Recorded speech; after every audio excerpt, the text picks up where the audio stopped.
Então você é filho do deputado Marcelo Crivella e você cresceu implantando igrejas da Universal lá na África e com grande dificuldade. O pai saía pelas ruas de manhã e ele mal falava inglês. Então, um povo que fala Zulu, ele mal fala inglês, tentando se comunicar ali é desafiador. E aí ninguém vinha para a igreja, filha.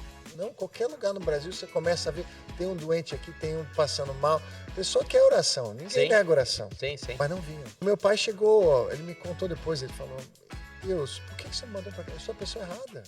Isso não vai dar certo. Eu creio muito que a persistência, a dedicação, sabe, você continuar, você nunca sabe quão perto você está do seu diamante, continue cavando, sabe? As pessoas desistem antes de ver o romper.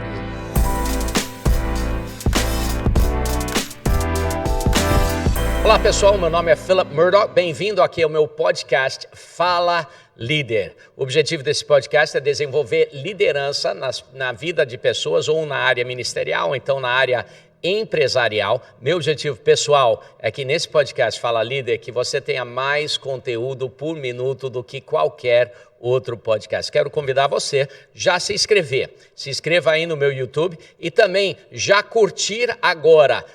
De repente você fala assim, mas eu ainda não sei se eu vou gostar. Curta agora, se você não gostar, descurte depois, ou então curta no final. Também quero convidar você a conhecer meu Instagram, Philip Murdoch, @Philip Murdoch, pode ir lá e me seguir lá para conhecer mais das coisas que nós estamos fazendo ministerialmente e também empresarialmente. Hoje nós temos um convidado que é um amigão meu, né? Todo mundo fala que é amigo, mas esse convidado e a esposa dele realmente são amigos meus.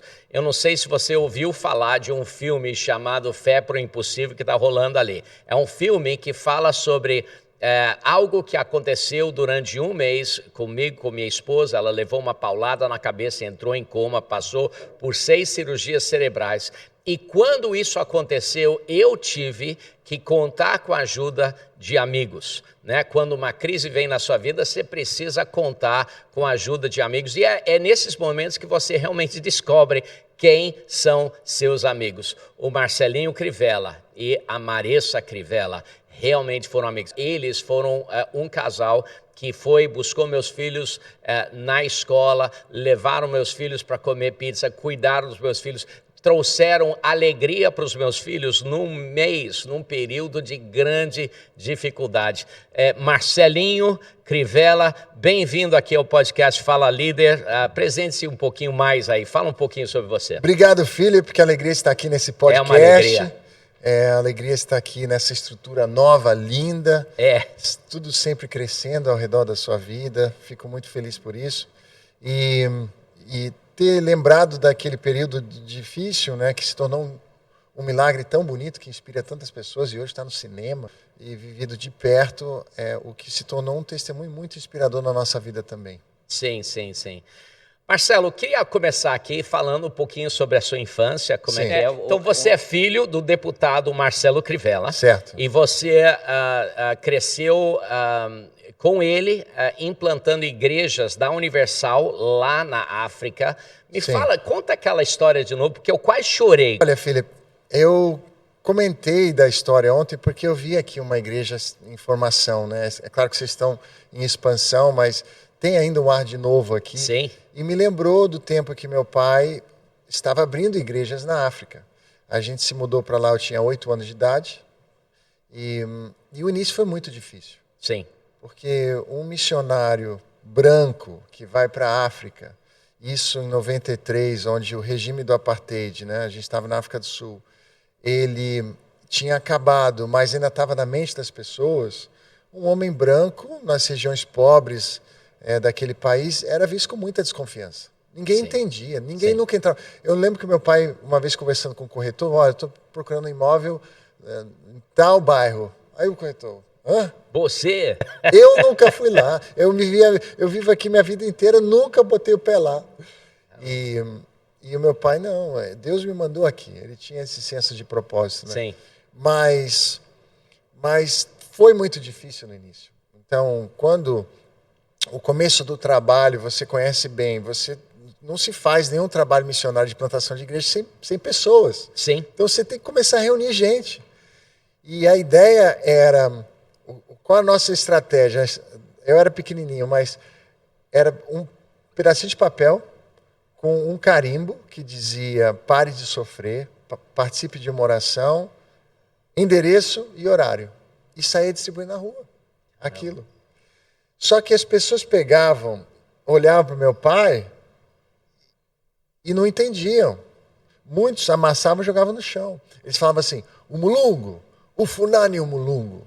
O mulungu é homem branco em Zulu. O funani é o que você quer. Sim. Rambecaia, vai para casa. Eles falavam isso? Falavam isso na rua? Pai, na rua. Você está lá evangelizando, chamando pessoas para a igreja e é o que eles falavam. Lembrando, o povo na África do Sul, 80% são negros. Entre os negros são 11 dialetos. Sim. Mas o principal é o Zulu. O Zulu é uma língua muito simples, porque é uma língua tribal. Sim. Então, tudo que é plural, você põe ama na frente. Então, suíde é bala, ama suíde é mais de uma bala. E 5 é pão, ama 5 é pães. Uhum. E lá, curiosamente, por exemplo, palavras que são dadas a coisas importantes, elas carregam o som de U. Então, o muntu é homem, é importante. O mulungu é homem branco, eles consideram importante. Mas a palavra mais importante de todas é Deus, que é unculunculo. Essa sequência de Sim, é reverência Uhum. à palavra. E é um povo de coração muito bom, mas que vivia um contexto muito sofrido. Então vocês estavam lá tentando desenvolver a igreja e com grande dificuldade. E aí, Enorme dificuldade. Meu pai saía pelas ruas de manhã e ele mal falava inglês. Então, um povo que fala Zulu, ele mal fala inglês, tentando se comunicar ali, é desafiador. E aí ninguém vinha para a igreja, Filipe. Não, qualquer lugar no Brasil você começa a ver, tem um doente aqui, tem um passando mal. A pessoa quer oração, ninguém nega oração. Sim, sim. Mas não vinham. E o meu pai chegou, ele me contou depois, ele falou: Deus, por que você me mandou para cá? Eu sou a pessoa errada. Isso não vai dar certo. Uhum. Eu sou muito branco. Eu creio muito que a persistência, a dedicação, sabe, você continuar, você nunca sabe quão perto você está do seu diamante, continue cavando, sabe? As pessoas desistem antes de ver o romper. E o meu pai colocou no coração dele o seguinte: mesmo que eu não ganhe uma alma, eu vou dedicar os melhores anos da minha vida nesse lugar. Fantástico. Não foi fé, foi amor. Eu fico até arrepiado. O que fez o trabalho da igreja crescer lá não foi um ímpeto de fé, de desbravar. Claro que isso é importante, mas foi um coração de amor. Eu vou entregar a Deus o meu melhor aqui. Aí tudo bem. Um dia, de repente, de Deus, foi um jovem amarrado, foi arrastado. Ele fisicamente amarrado? Fisicamente, nos senão, pés e nas mãos. As pessoas amarravam ele. E outra coisa, ele tinha, eu não contei ontem, ele tinha uma corda amarrada na boca também. Você estava lá esse dia? Para ele não morder a própria língua. Eu não estava lá. Sim. Eu era pequeno, era uma região meio perigosa. Sim. Mas meu pai me conta que quando esse rapaz chegou, ele veio carregado por 2 outros homens. E eles se debatendo muito. É uma cena bíblica isso, né? Não é? Se debatendo e tal. E ali eles disseram que esse cara era um cara que dava muito problema na região e que ninguém controlava ele e que nem o bruxo deu solução, porque eles têm muito witch doctors lá, que fazem os mutes, fazem... Sim. E essa é a forma que eles entendem a espiritualidade. Bom, naquele dia, esse homem recebeu uma oração de libertação. E através do nome de Jesus ele foi liberto, 100% liberto. Ele levantou e ele estava normal. E aquilo assustou muito os 2 que carregaram ele. Parecia que eles estavam mais assustados agora do que antes. Com a cura dele, com a libertação. E aí, filha, uma próxima reunião de oração lotou. Se espalhou na região que tinha um homem branco que fazia uma oração mais forte do que os bruxos. Aí todo mundo queria ver. Uhum. E foram muitos milagres, assim, muita cura, cura de cego, cura de paralítico, muitos endemoniados, né? A igreja lotou, tanto lotou que 1 ano e meio depois, meu pai estava fazendo um culto num estádio para 50 mil pessoas. 1 ano depois? 1 ano depois. Então, abriu uma igreja, ela lotou, abriu outras igrejas também? Eu acho que não deu nem tempo de abrir outras igrejas. Puxa, fizeram... Mas o meu pai foi feito um evento chamado Guerra dos Deuses. Sim. Olha só o marketing. Venha ver o verdadeiro Deus da África. Guerra dos Deuses. Porque aquela ideia original de que tem uma coisa mais forte do que os bruxos, aquilo pegou. Então, alugou um estádio, 50 mil lugares. Fantástico. Que ousadia, anunciou, né? Guerra dos Deuses. Venha ver. E aí o povo indiano se ofendeu, porque entendeu que era um insulto a Maomé. Tanto é que eles publicaram, a gente fez anúncio no jornal, eles publicaram assim: escolha o local, venha com as suas armas e estaremos prontos. Mostraremos quem é o verdadeiro Deus. Olha para o lado que eles levaram.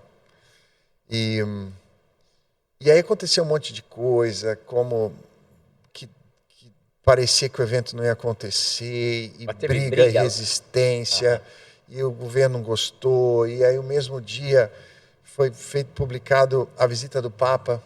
Ele ia visitar a África do Sul no mesmo dia do evento. E aí se criou ali um negócio de que não podia fazer e tal. Enfim, aí meu pai um dia estava tão perturbado no sentido de tanto problema para fazer o evento, que ele abriu a Bíblia e falou: Deus, fala comigo. Aí veio aquela passagem: aquele que bota a mão no arado não olha para trás. E aí ele falou: é para mim, vamos em frente, vamos fazer. O evento lotou. E aí nesse evento foi icônico porque foi feita uma oração forte e as pessoas caíram endemoniadas, assim, um mar de gente. Sim. Traz para cá, traz para o gramado, tinha um palco no meio. E aí meu pai olhou lá uma moça que estava assim, mais possuída de todas. E trouxe ela até o altar. Ele falou, e veio junto com a mãe dela. O que ela tem? Ela fica doida, ela bate, ninguém segura, desde pequena. Relatou o drama, né? Sim. Todo mundo olhando. Ele falou, então, vamos fazer uma oração aqui. Vamos fazer uma oração em nome dos ancestrais africanos. Vamos libertar essa mulher. Estende sua mão.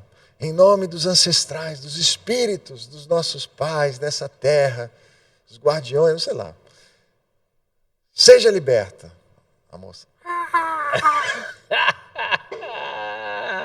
Philip. Que incrível. Aí, então vamos orar pelo Maomé.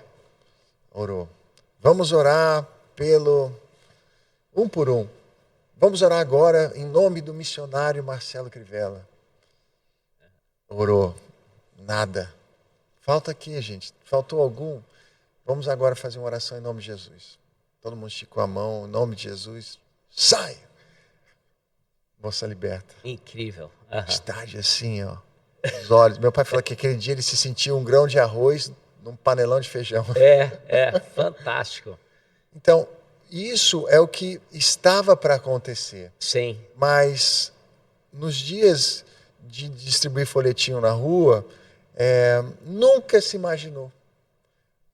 Nunca se imaginou. Então, por que eu queria enaltecer isso aqui? Talvez você que está nos ouvindo não está vendo o resultado do seu trabalho.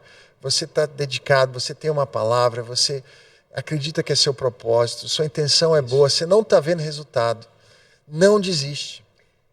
Você acha, Marcelo, que uma estratégia como essa, você acha que estratégias têm timing para estratégias, ou você acha que a mesma estratégia continua? O que você acha? Hoje alguém que está, como você falou, lutando para crescer a obra dele, a igreja dele, você acha que essa mesma estratégia ou tem que ser uma revelação de Deus? O que você pensa isso?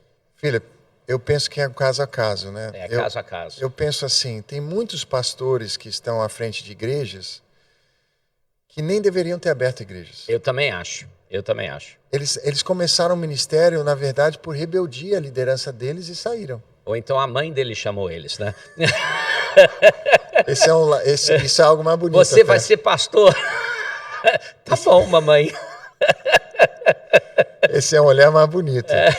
Mas então, se ele está debaixo de uma rebeldia, de não querer estar debaixo de uma liderança e tal, é um desafio. Assim, Deus vai tratar. E talvez ele está fugindo do tratamento de Deus e abrindo o ministério dele. Eu conheço pastores que se consagraram. Era um pastor que dava um problema, e aí viram, não, Deus tem um chamado para mim, não posso enterrar meus dons. Falou. Aí ele mesmo se consagrou bispo, e aí começou um ministério. Mas assim, Deus está olhando do céu e fala assim, filho. Então assim, mas existe também um período de provação que antecede grandes roupeiros. Eu creio muito nisso, filho. Também creio. Sabe, eu creio que antes da Terra Prometida sempre tem um deserto. E é no deserto que a gente se conhece, é no deserto que Deus forja um coração mais forte para estar pronto para uma estrutura maior que Ele vai depositar na sua vida. Até Jesus, né? Até Jesus passou pelo deserto antes de começar o ministério levado dele. pelo Espírito Santo pelo deserto, fantástico. Exatamente. Então, nesse período lá, você ficou quantos anos na África? Foram quase 10. 10 anos. E nesse período de 10 anos, foram quantas igrejas? Quantas nações na África? Filipe, a igreja expandiu tanto que eu vou dizer que foram mais de 30 países com igrejas. Sim. Só na África do Sul, a gente tinha igreja para mais de 10 mil pessoas. Sim. Né? O trabalho cresceu exponencialmente. Que legal.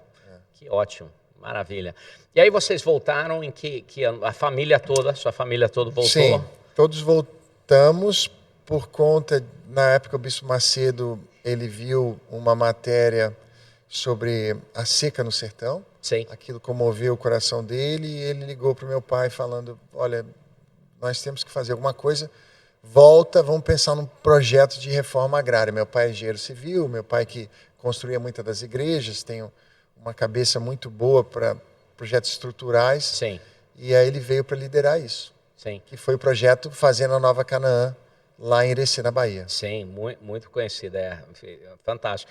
Aí vocês voltaram para o Rio e morar no Rio, em... A gente voltou inicialmente para o Rio, depois São Paulo e depois Bahia, onde é o projeto. Sim. Aí moraram como família nesses 3 lugares? A gente morou, sim, em Irecê, minhas irmãs não eram casadas ainda e a gente estava lá em Irecê. Irecê foi um período de 6 meses, eu acho que a gente morou lá. Legal. Aí você formou da escola e foi estudar nos Estados Unidos? Aí 2 coisas aconteceram. Enquanto eu estava em Irecê, eu comecei a fazer homeschool. E uma das matérias era psicologia. Que legal. Eu amei o tema. Que idade? Tinha 16 anos. Sim.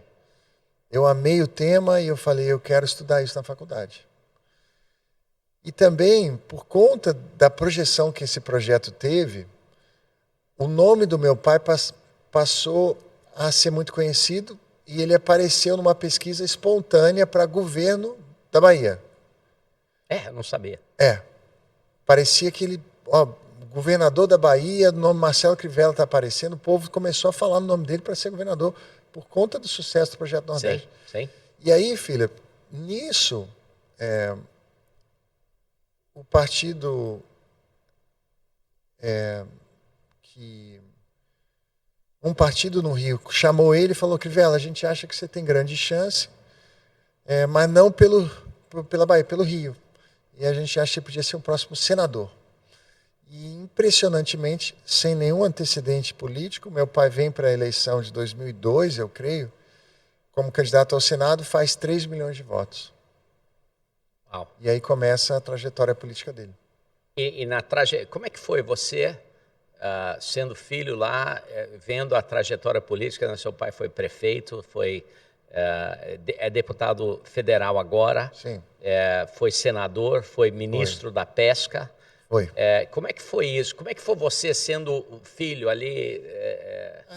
Eu penso que, como meu pai foi para a política contra a vontade dele, meu pai, o coração dele é um coração de pastor. Sim. Se você perguntar para meu pai qual foi sua maior realização, ele vai falar, trabalho na África. E qual o seu maior desejo? Voltar para a África. É mesmo? Meu pai quer voltar. Ainda? Sim, ainda. E você, quer voltar para a África? Eu não me sinto com um chamado ministerial de pastoreio. A África foi um tempo muito bom. Eu me sinto um chamado para educação. E A gente vai falar sobre isso daqui a pouco. Estou vivendo uma fase muito especial da minha vida graças a você. Ah, que isso. Que concebeu um modelo de educação que eu acredito muito. Sim. Mas o meu pai, depois que ele foi eleito, ele teve uma projeção muito boa e meu pai, muito dedicado no que faz, foi votar nos melhores senadores mais atuantes pela revista Veja, foi reeleito, algo que não acontecia há muito tempo, teve 2 mandatos como senador, foi ministro da Pesca também, e o pescado no Brasil dobrou durante a gestão dele. Fantástico. Deus deu graça e favor, e depois foi prefeito do Rio de Janeiro. Aí você casou. Sim. E você conta uma história que hoje em dia é comum, né? Mas você conta a história de como você conheceu a Marissa, que naquela época é um escândalo, né? Sim. Você conheceu a sua esposa na internet. Foi. Hoje em dia é normal, né? Hoje é muito comum. Mas lá, casou... Mas eu não sou tão velho assim, né, filha? Não? Sim, internet. Quando foi? Qual ano que você conheceu a Marissa? Eu conheci... Eu ouvi falar que era da época do Orkut. Sim. Não é isso? O Orkut. Não é tão velho, não? Não, eu digo assim, o mundo da internet estava todo vapor na minha juventude, né? Mas eu conheci a Marissa no Orkut. E isso tem uns 20 anos. Eu estava em Brasília, meu pai se mudou para Brasília por conta do Senado, e eu estava muito triste porque eu tinha terminado um namoro platônico, uma coisa que nunca ia dar certo, mas eu tinha assim, me apaixonado pela pessoa errada e achando que amor não era para mim, sabe? Que eu nunca ia conseguir achar uma esposa porque eu tinha sido traído pelo meu coração e eu não queria sofrer mais, aquele momento dramático de um adolescente. Mas, nesse dia eu falei assim, não, vamos imaginar que eu vou me casar. Só hipoteticamente. Se eu vou me casar, ela precisa existir, estar em algum lugar. E se nós vamos casar, temos que ter coisa em comum. Pleno século XXI, ela está no Orkut, em algum lugar. Aí eu saí da varanda... Uma análise. Eu vou buscar uma esposa no Orkut. Foi muito isso? Processual, muito lógico. Vou procurar no Orkut porque ela deve estar lá. E aí eu saí da varanda, entrei no Orkut, liguei o computador lá e falei, qual comunidade melhor me representa? Porque a gente participava de comunidades no Orkut. Sim. Você já teve conta no Orkut? Eu acho que eu tive uma conta no Orkut, mas eu não lembro, foi tanto tempo atrás. O Orkut deu muito certo no Brasil. Deu. E aí eu falei, já sei. Tinha uma comunidade chamada Third Day Brasil. É uma banda americana que eu gosto muito. Sim. Third Day. Me identifico com as letras. É uma banda em inglês, que era a minha primeira língua. Até hoje eu acho que talvez eu me expresso melhor no inglês que no português. E lá tinham 600 membros. E eu entrei para olhar o perfil das moças. Fiquei olhando. Você foi lá olhando o perfil. A fisionomia também, as fotos. Não, só as fotos. Só as fotos. Você vê só as fotos. Aí você vê tal. Aí eu vi assim, bonita essa moça. Cliquei. Aí abri o perfil. Li o perfil, me apaixonei. E eu fiquei tão assim, meu Deus, eu acho que essa é minha esposa. Que eu peguei o telefone, liguei para um amigo meu, falei, cara, achei minha esposa, entra aí no Orkut, Comunidade 3D Brasil, é uma moça do ABC e tal. Por que eu me apaixonei? Porque no perfil dela tinha uma descrição do Palavra da Vida, que é um acampamento que a minha mãe foi a vida inteira e sempre falou bem. Uau. Falei, poxa, ela é linda, ela é crente, obviamente falava de Jesus, versículo. E ela é equipante do Palavra da Vida, é perfeita. Então vou casar. Eu falei, eu acho que eu vou casar com ela. Aí você mandou uma mensagem, casa comigo? Não, eu apesar de ter essa imaginação bem positiva ali, achando que eu ia casar com ela, eu falei, não, eu não quero errar de novo, eu vou com calma. Aí eu juntei todo o meu romantismo e mandei uma mensagem. Oi. Posso te conhecer? Enviei. Fiquei esperando. Aí ela viu o seu nome, você acha que Ela não sabia interligou? quem eu era, não conectou uma coisa a outra. É porque seu nome é um nome Não sabia. bastante conhecido. Eu vou te falar o seguinte, filha. Olha que interessante. Ali começou uma troca de mensagem que virou uma amizade. Durante essa amizade, uns 2, 3 meses depois, ela me falou, e era só mensagem mesmo. Seu pai já era senador naquela época? Era. Uhum. E ela alheia a tudo isso. Mas ela falou de 3 coisas. Na conversa eu percebi 3 coisas. Uma, ela não gostava de políticos, ela não gostava de cariocas e ela não gostava da Igreja Universal. Aí você disse que você era um pastor africano. Eu falei assim, cara, são todas objeções contornáveis. A gente vai precisar contornar isso. Eu fui medindo, calculando o caminho. Mas eu fui gostando dela, aquilo virou um namoro, que depois um noivado, a gente está casado há 14 anos. Parabéns. Tem Obrigado. 2 filhos. 2 Benny filhos e Liz. lindos. O Benny, que está com 4, e a Liz com 2. Que legal, que maravilha. E você também estudou na Oxford. Sim.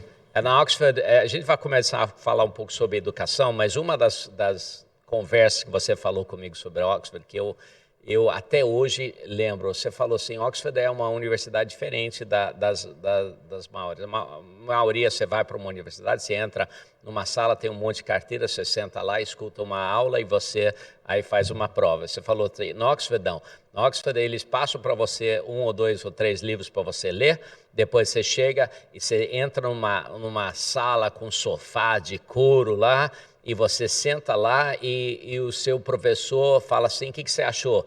E você fala, eu não gostei, e aí você se forma. É isso?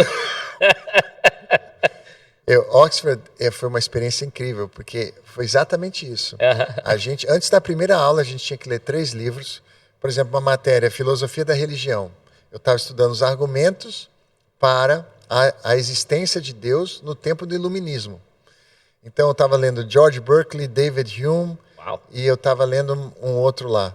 Eu tive que ler esses livros, e quando eu sentei lá para a primeira aula, e era uma professora, ela falou assim, e aí Marcelo, você lê os livros? Li. O que você acha são as principais diferenças entre eles? E 2 pensamentos vieram na minha cabeça. Primeiro, ainda bem que eu li. E 2, será que eu estou pronto para esse nível? Esse nível de aula? Porque, filha, se você não se empenhar, você não chega a lugar nenhum lá. A gente saía da escola, a gente saía da aula, os meus colegas, eu morava numa casa que tinha uns 20 alunos. Filha, você não ouvia nada. Não tem uma TV ligada, não tem uma caixa de som, não tem nada. Todo mundo lendo, o dia inteiro. Era uns 3 ali no sofá, uns 2 na cozinha, um monte no quarto, todo mundo lendo. Que ambiente acadêmico incrível, né? E então, a leitura foi uma coisa que eu tive que aprender nesse lugar. E eu penso assim, talvez por ter sido forçado a desenvolver o meu pensamento sobre o que eu estava lendo e não memorizar algo para uma prova, é o que me dá facilidade em trazer de volta o conteúdo. Isso é algo que eu brigo muito aqui no Brasil, muitas vezes, e educação também, eu sei que é uma paixão sua, é uma paixão minha também. Uma das coisas que eu sinto, aqui no Brasil tem uma cultura de educação predominante, que é uma cultura conteudista. Vamos encher você de conteúdo, aí na hora da prova você vai catar lá um conteúdo ou outro e você vai trazer de volta. Então não é uma educação que ensina pessoas a raciocinar, pensar e mesclar conteúdos diferentes para gerar ideias novas. Essa não é o foco geral de educação no Brasil. O foco geral eu vou te falar algo e você vai repetir quando tiver que repetir. O que você me descreveu da Oxford especialmente agora, você lê 2 ou 3 livros, qual a diferença entre eles? Você está pegando ideias diferentes, às vezes contrastantes, e você está desenvolvendo novas ideias. Sim. Essa é a educação que eu quero estimular aqui no Brasil. Esse tipo de conceito que ensina pessoas a aprender, que ensina pessoas a pensar, que ensina pessoas a não simplesmente pegar conteúdo e achar... Porque a vida, na realidade, apresenta problemas que nunca foram resolvidos. E a maneira que a gente resolve problemas aqui na vida é de puxar ideias de outros lugares e trazer uma solução inovadora. Sim. É isso? É exatamente isso. E a beleza é que quando você senta numa mesa, você percebe a riqueza que existe quando as pessoas têm a chance de dar a perspectiva delas. É tão rico. Sabe, eu gosto muito de um exemplo que me foi dado no passado sobre o mapa coletivo, né? Quando os navegadores vinham para o Brasil e tentar entender essa terra, eles olhavam do barco à costa e desenhavam o que viam.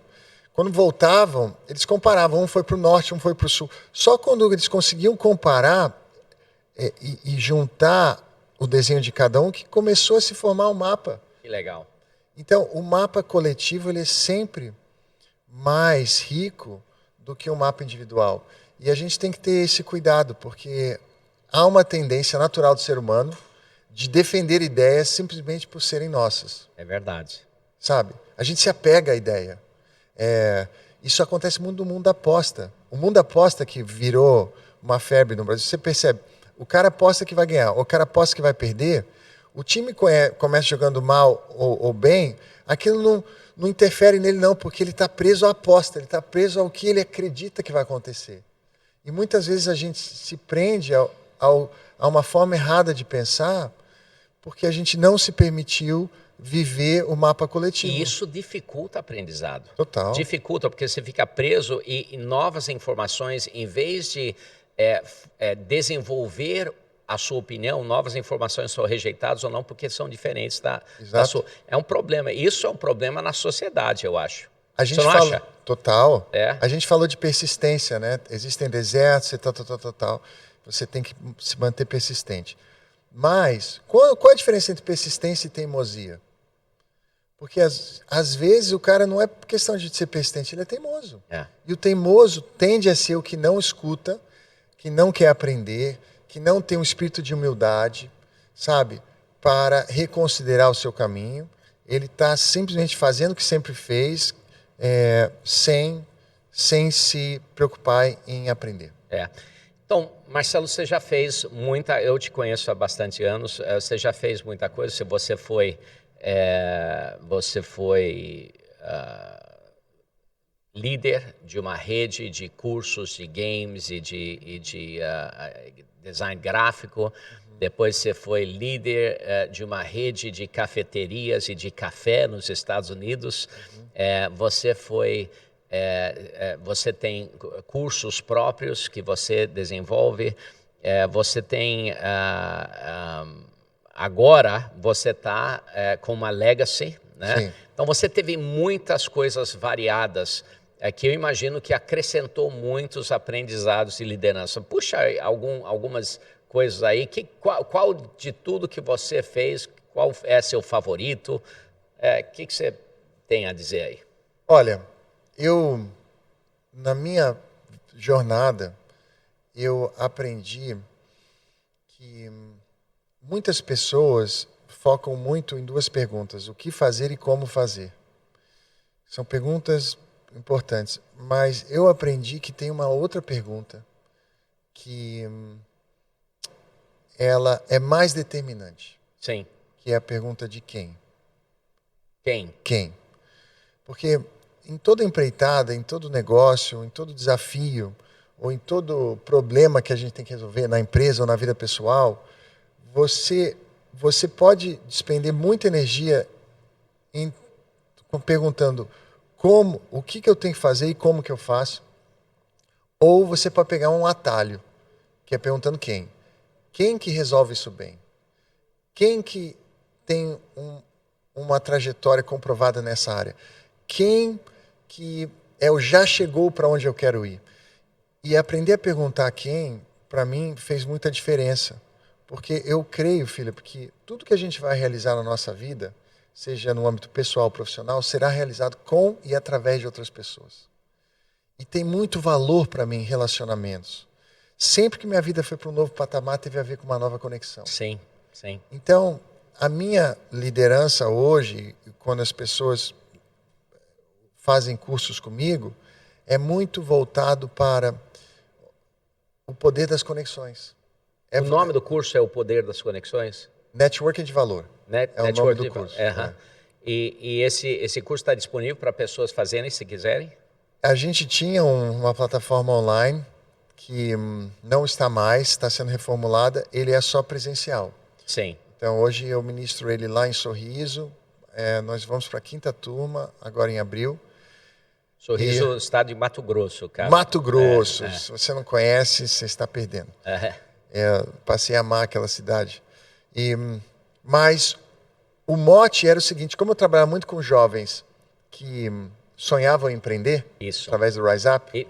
Fala um pouco sobre o Rise Up. O Rise Up foi um movimento que começou em 2017 com o intuito de fomentar empreendedorismo entre jovens, principalmente os nem trabalham nem estudam. Foi uns 2, 3 anos antes da pandemia isso. Exato. E cresceu muito, a gente chegou a fazer eventos para 5.000 pessoas. Bernardinho, Carlos Wizard, Geraldo Rufino, até o CEO da Intel eu vi. Esteve conosco. Mas sempre voltado para fomentar o espírito empreendedor e ajudar jovens a tirar os sonhos do papel. E aí os jovens saíam com desejo de empreender e começar seus próprios negócios, que é uma jornada fantástica. Quando você começa a criar negócios que dão dinheiro e você gera riqueza e prosperidade para as pessoas ao seu redor. Hoje deve ter vários jovens assistindo aqui, alguns jovens pensando assim, puxa, eu quero empreender, não sei se é possível. Você tem uma dica, uns 2 ou 3 passos? Em cima do que eu falo. Você está perguntando o que eu faço e como que eu faço. Ok, mas pergunta quem? Quem são as pessoas que você admira? Quem chegou e construiu algo que você se identifica? Mas aí fala assim, não, você, Marcelo. E aí como é que ela se conecta com você? Boa. Quando você foca no quem, você tem um modelo, você tem uma referência. Siga os passos do sucesso. Todas as pessoas hoje de sucesso, de alguma medida, têm uma vida pública. Sabe, Instagram. E você vai ver os passos que essa pessoa deu. Às vezes na sua família alguém empreendeu e tem tanta riqueza de informação que você pode extrair numa conversa. Eu sempre pensei que, eu aprendi na minha vida, resultado não é esforço, é relacionamento. E você sabe que eu acho que isso é um princípio bíblico também? Eu também acho. Sabe? Porque as pessoas pensam assim, não, a moeda do céu é a fé, quanto mais fé. Só que a fé não é um esforço, é uma renúncia, é um relacionamento, é uma entrega. E quanto mais você confia, mais você entrega. Então, eu penso que o relacionamento é a chave, tanto para os negócios aqui no mundo empresarial, quanto com Deus. Sim. Fantástico, fantástico. Então, Rise Up continua? Na pandemia, a gente teve que segurar, porque o nosso evento era sempre presencial. Fizemos algumas edições online, mas como um sonho e propósito, ele continua, está bem vivo. A gente gostaria de ver aqui no Rio de Janeiro. Pois ontem eu me inspirei com isso, porque esse auditório combina muito com o Rise Up. Realmente. O Rise Up é uma mistura entre TED Talk e Circo de Soleil. Ótimo. Por 2 motivos. Para manter a atenção do jovem, você tem que fazer algo diferente. E 2, porque sempre que você sente uma emoção forte, a chance de registrar a informação é muito maior. Então, agora você abriu uma Legacy School lá na cidade de Sorriso. E como é que está indo? Está indo bem? Philip, me disseram que se a Legacy tivesse 300 alunos, seria uma Legacy de sucesso. Exatamente. E aí eu falei, um dia eu vou ter 300 alunos nessa escola. E você superou. A gente inaugurou com 333. É fantástico. E hoje no primeiro ano. No primeiro ano. Isso, parabéns. Eu estou muito feliz e a melhor parte são os depoimentos, né? É. De pais e de alunos. A Legacy, ela veio como resposta de oração para muita gente que buscava uma escola de excelência acadêmica com princípios e valores cristãos. É impressionante, Marcelo. Eu penso sobre a minha infância e o impacto que a escola teve na minha vida. E hoje, tendo Legacies, agora a gente tem 43 Legacies assinados. É impressionante como ver como a Legacy e como escolas, de forma geral, impactam famílias durante gerações. Se você pensa o que você... A época que você teve na escola, só nesse ontem e hoje, você falou sobre a escola lá na África do Sul. São coisas que afetam a nossa vida e afetam de maneira grande. E é isso que você está fazendo lá em Sorriso, né? Ontem à noite, antes de dormir, eu recebi um depoimento de uma mãe. Ela mandou um áudio longo, olha que bonito, falando que o meu filho é uma nova pessoa. Na escola que ele estava sendo muito pressionado para se enturmar com um grupinho que fazia um monte de coisa errada. E ele já estava sendo taxado como crente, como tal. Aquilo estava deixando ele triste, ele chorava em casa. E hoje ele se sentia um peixe fora do aquário. E ele é um cara, é uma pessoa influente, uma pessoa que toca violão, que canta com talento. Então, é muito difícil você conviver num ambiente que exige que você faça o que você não quer fazer, e muitos jovens cedem à pressão para você ser aceito. E agora ele está numa escola que ele pode viver pelos valores dele, e ele lidera o nosso chapel, ele toca violão, ele está então ele está florescendo. E é um testemunho que eu escutei muitos testemunhos parecidos com isso dentro das Legacies, de pessoas que não estavam conseguindo brilhar no lugar onde eles estudavam por causa de muitas coisas, inclusive por causa do ambiente espiritual. E agora na Legacy eles conseguiram brilhar, conseguiram viver o que Deus tem para a vida deles. Um dos lemas que nós temos na Legacy é para que cada aluno possa viver 100% do plano de Deus para a vida deles. Então, e a gente está vendo isso, né? A gente está vendo isso. E aí, o futuro, o que você pensa aí sobre o futuro, Legacy ou outras coisas? O que você... Ô, Philip, se você me permitir, eu vou voltar um pouco na sua pergunta anterior. Vamos. Um jovem que está nos assistindo e fala assim, poxa, eu quero empreender, eu quero crescer e tal. Você para de perguntar o que fazer e como fazer, se pergunta quem. Sim. Quem que eu preciso estar perto? Com quem que eu preciso aprender? E quando você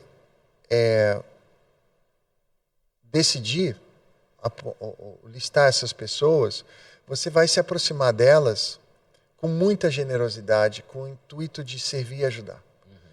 É assim que as conexões acontecem, quando a gente olha para o outro e se pergunta como que eu sirvo, como que eu ajudo, como que eu posso contribuir.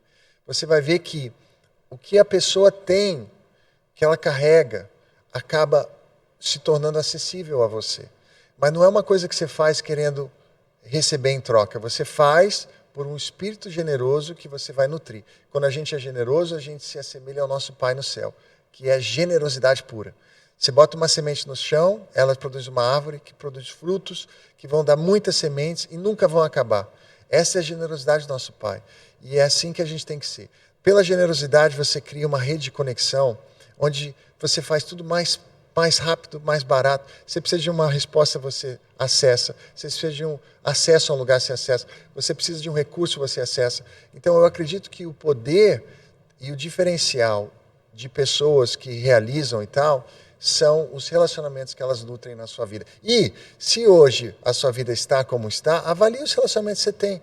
Porque tem uma pesquisa que eu gosto muito, que fala que somos a média dos 5 pessoas mais próximas de nós. Muitas vezes a gente está ali convivendo com gente, no grupo do WhatsApp, pessoas que nos trazem para baixo, porque é uma zona de conforto. Você precisa desfazer alguns amigos. Talvez esse podcast é justamente para você tomar essa decisão. Tem amigo e amiga que não vão te levar para onde você quer chegar. Você precisa trocar essas convivências por convivências que te façam crescer. É muito interessante porque falando sobre relacionamentos generosos é muito mais do que uma generosidade financeira ou outra coisa. É muito mais, é compartilhar contatos. é uma perspectiva em tudo que você faz pensando no outro, né? Exato. Então isso é o que Jesus nos ensinou. Ô, filho, perfeito. Eu acredito, eu ensino no curso a pirâmide da generosidade. Na base é a generosidade universal, que é o seguinte, está acessível a todos. É você ser o tipo de pessoa que os outros gostam de ter por perto. Você sorri, você valida, você oferece para carregar uma bolsa, você abre a porta. Isso está ao alcance de todos. Num próximo nível é profissional. Como que você é generoso no seu negócio? Então, coisas simples. Eu fui numa loja no outro dia que quando eu paguei com o cartão, eu não percebi, mas a moça lembrou, ela memorizou meu nome. E aí eu estava lá, eu tomei um café e tudo mais. Na hora de sair da loja, passando na frente do balcão ali do guichê onde ela estava, ela falou, obrigado, senhor Marcelo, volte sempre. Aí eu falei, como é que você sabe meu nome? Mas eu gostei tanto. E foi simplesmente ela ter sido atenta ao detalhe.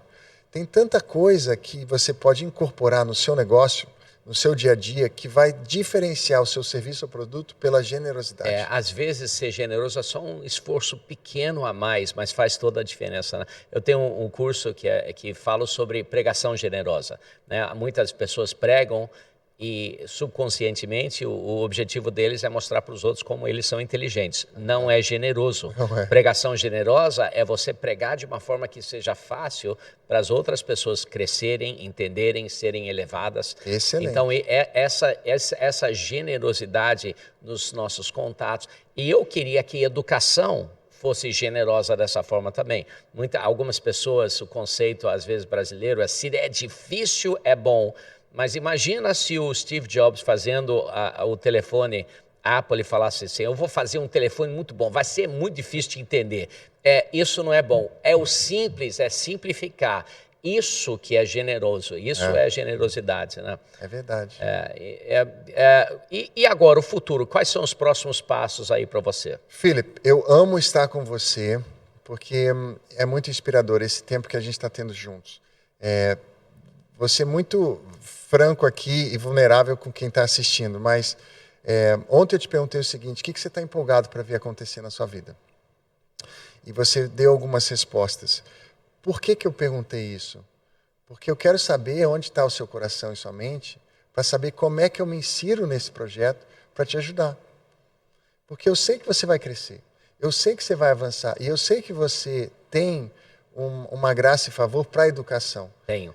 E a minha oração é assim, Deus, me ajuda a participar do que o seu Espírito está fazendo nesse país. E eu creio que a nossa aproximação nesses últimos anos é uma onde nós conseguiremos escrever uma história muito bonita sobre a educação cristã no país. Eu creio também, eu creio. O próximo passo, para mim, eu quero ver a Legacy expandir fora do país. Então, a gente está fazendo planos, junto com você até, em olhar para outros países. Mas aqui no Brasil, eu quero ver Legacy tocar na vida de pessoas através do Brasil. Nós estamos agora em 4 estados, que é maravilhoso.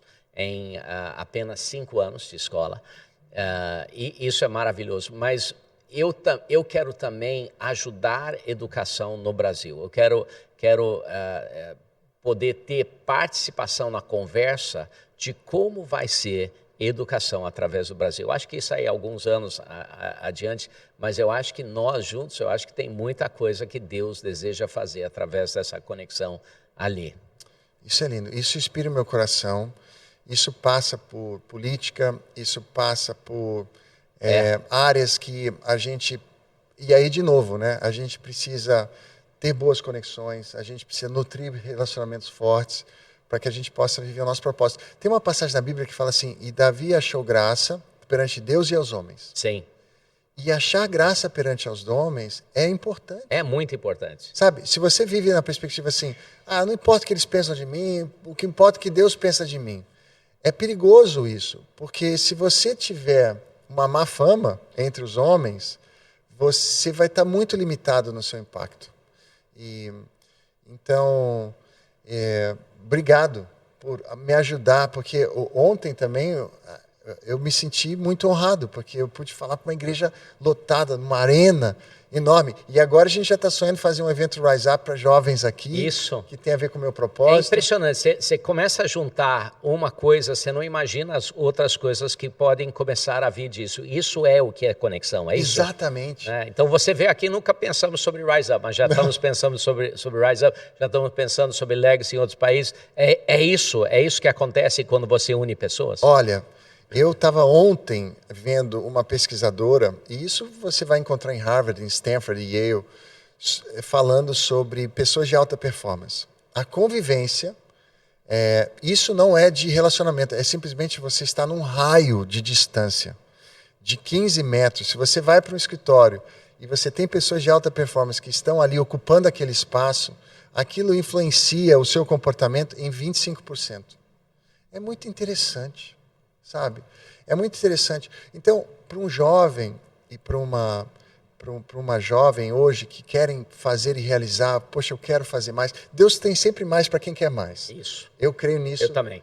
Mas se posiciona em meio àqueles que estão fazendo, àqueles que estão crescendo. Sabe? Se você é aqui dessa região, vem e fica perto da sua liderança.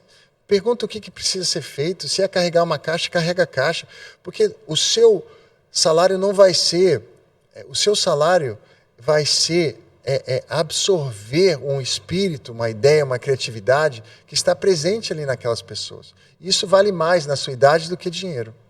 Ontem você ministrou aqui na igreja, você falou sobre o conceito de você não fazer o mínimo, né? Você falou o conceito, você levantou uma história fantástica, mas tem um versículo que queria compartilhar, que é fantástico também, no livro de João, onde Jesus faz um milagre, né, de transformar a água em vinho. E ele está lá, ele pensa que não é a época ainda para fazer milagres, aí a Maria falou para os serviçais, façam tudo o que ele mandar. E aí Jesus fala assim, então tá, encha os potes. E aquele versículo é tão fantástico, porque Jesus falou assim, enche os potes, mas diz que os serviçais encheram até a borda.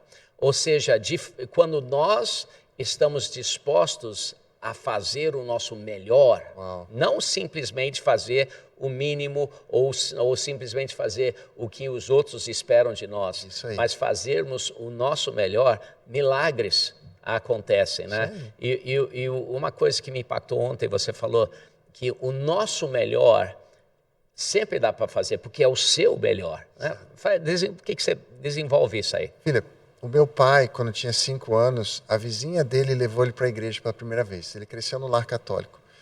E a vizinha dele foi que levou meu pai à conversão. Tinha dias que, em vez de pegar o ônibus, ela falava, vamos andando. Mas por que a gente vai andando? Meu pai perguntava. Porque a gente vai dar esse valor na oferta. E aí meu pai, pequenininho, fala assim, mas é tão pouco. Não faz diferença. Ela fala assim, não. É o melhor. Faz toda a diferença. Então, nunca é pouco quando é o melhor.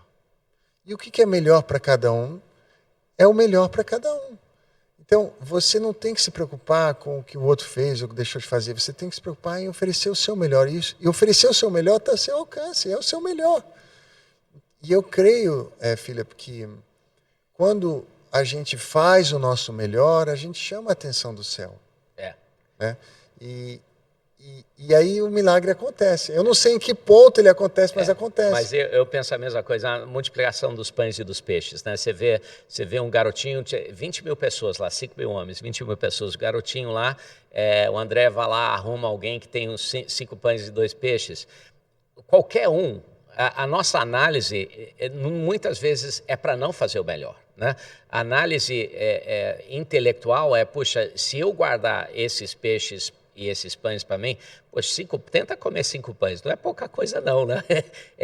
Para o lanche dele ou para alguns amigos dele seria um bom lanche, mas quando distribuir entre 20 mil pessoas, aquilo vai ser tão pouco que uma molécula cada aqui, seria melhor eu não dar, seria melhor eu guardar para mim, seria melhor eu esconder.